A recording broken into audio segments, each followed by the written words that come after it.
I signed the birth certificate without a doubt in my mind. He was my son, or so I thought.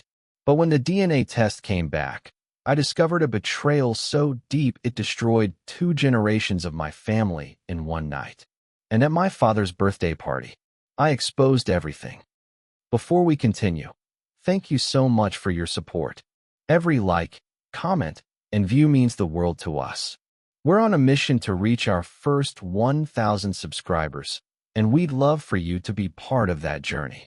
If you haven't already, hit that subscribe button and let's grow together. Now, let's proceed.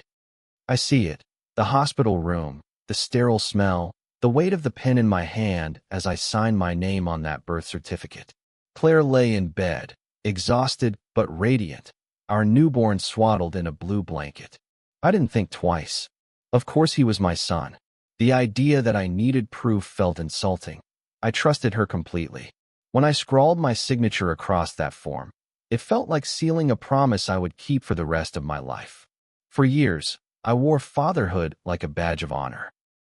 Every scraped knee, every school recital, every bedtime story, I was there. I worked long hours at the firm to make sure my boy had everything I never had growing up. I wanted him to feel safe, supported, and proud of the man he called Dad. And every time Claire told me I was the best father, I believed her without hesitation. My life felt certain, until the small cracks began to show. It started with glances. Our gardener, Luis, had worked for us for years. Quiet, polite, and always ready to lend a hand. But I noticed the way he lingered when talking to Claire, the way his eyes held hers a fraction longer than necessary. Sometimes I'd come home early and find them talking by the driveway, leaning in close like conspirators sharing a secret. I told myself I was imagining things. But then the comments started. My sister, during a family barbecue, half joked, "Funny how your boy's got those deep brown eyes, just like Luis." She laughed it off, but I didn't. From that moment, I started seeing my son differently. Not with less love, but with a sharper eye.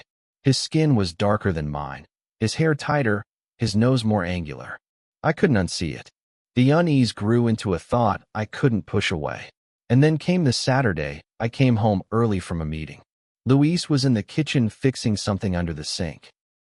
Claire was leaning against the counter, smiling in that relaxed, intimate way that wasn't meant for me. My son sat nearby, watching them with an expression I couldn't read. That night, the decision crystallized in my mind. I needed the truth, quietly. I contacted a private DNA testing service. They promised confidentiality and speed. The kit arrived in a plain, unmarked envelope. I took the samples, mine and my son's, while Claire was out shopping, careful not to leave a trace. I sealed the swabs and sent them off, feeling like I'd crossed an invisible line. The 2-week wait was agony. 14 days of lying next to Claire at night, pretending to be asleep while my mind raced through every possible scenario. 14 mornings of looking at my son, wondering if I was staring into the face of someone else's child. When the results came, I opened the email alone in my office. The words were cold, clinical, but they might as well have been a gunshot. Probability of paternity, 0%. My hands shook. I had prepared myself for it, yet the confirmation still felt like a punch to the gut. But as I read on, I noticed something else, a note from the lab. Possible familial relationship identified. Recommend additional testing for confirmation. My blood ran cold. This wasn't over. It was worse than I had ever imagined. The lab's words echoed in my head. Closely related to you. That meant only one thing, someone in my family. My brother Daniel, my cousin Mark, or my father. The thought made me feel physically ill.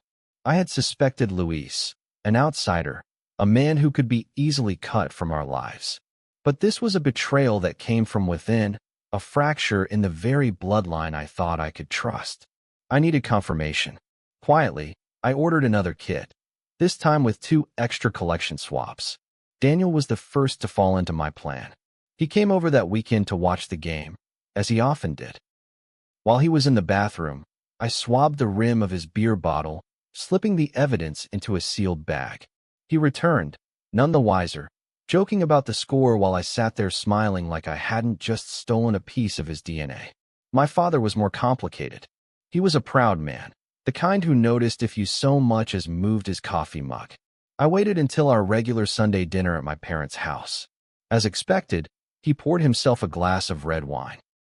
When he stepped outside to take a phone call, I collected the glass, careful not to smudge the rim. I tucked it into my coat pocket, acting as though nothing had happened. I sent both samples to the lab and endured another week of silent torture. When the results came, I opened them in my car, parked in the farthest corner of my office lot. Daniel was cleared, 0% probability. Relief washed over me for all of 5 seconds before I scrolled down to my father's results. Probability of paternity between subject and child, 99.99%. My breath caught. My hands went numb. My father, the man who had raised me, taught me everything I knew, and stood beside me on my wedding day, had fathered my wife's child. The image of him holding my son for the first time now burned in my mind as a cruel joke. This wasn't just betrayal. This was theft, stealing my role as a father, my trust, my family's honor. I didn't storm home to confront them. I didn't yell. Instead, I felt something icy settle over me. The kind of calm that comes when you know exactly what you're going to do and exactly how much it's going to hurt the people who wronged you. My father's birthday was in 2 weeks. The whole family would be there. I told Claire we'd throw him a surprise party. She smiled, thinking she was planning a loving tribute. She had no idea she was arranging the stage for her own downfall.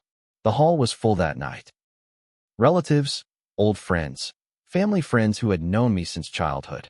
Claire moved from table to table, smiling and making small talk, oblivious to the storm that was minutes from breaking. My father was at the head table, laughing with his friends, playing the part of the wise patriarch. I took the microphone, thanked everyone for coming, and announced a special tribute in his honor. The slideshow began with childhood photos of my father, then his wedding, then family vacations. People smiled, clapped, and pointed at the screen. Then came a photo of my son next to Luis, our gardener. The resemblance was enough to cause murmurs. Before anyone could process it, the screen flashed the first DNA result. Probability of paternity, 0%. Claire's smile faltered. I didn't stop. At first, I said, my voice carrying through the silence. I thought Luis might be the father. I was wrong. The truth was much worse. The next slide appeared. Side-by-side photos of my father and my son, along with the second DNA result. Probability of paternity, 99.99%. Gasps erupted. My father's face drained of color, his eyes darting around the room, searching for escape. Claire covered her mouth, tears welling in her eyes, but I saw no remorse, only fear. I let the silence sit like a weight on their chests. Then I spoke, voice cold and even. For nearly a decade, I've been raising a child who isn't mine, while my wife and my own father laugh behind my back. Tonight, everyone here knows the truth. And now, the consequences. I handed my father an envelope. Inside were legal documents removing him from my business partnership, revoking the financial support I'd given him for years, and stripping his name from my will. I handed Claire another, finalized divorce papers and proof that the house, cars, and accounts were now solely mine. Her name was gone from everything. I'm not shouting. I'm not fighting. I told them. I'm ending this, and I'm ending both of you. You'll get nothing from me.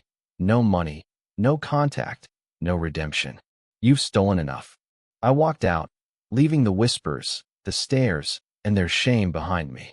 In the weeks that followed, their lives unraveled, my father's reputation destroyed, Claire reduced to a one-bedroom apartment, both of them avoided by the very people who once praised them. My revenge wasn't just in the exposure.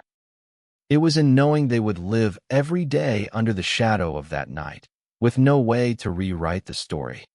Thank you so much for watching. If you enjoyed this story, don't forget to hit that subscribe button and help us reach our first 1,000 subscribers. Your support means the world to us.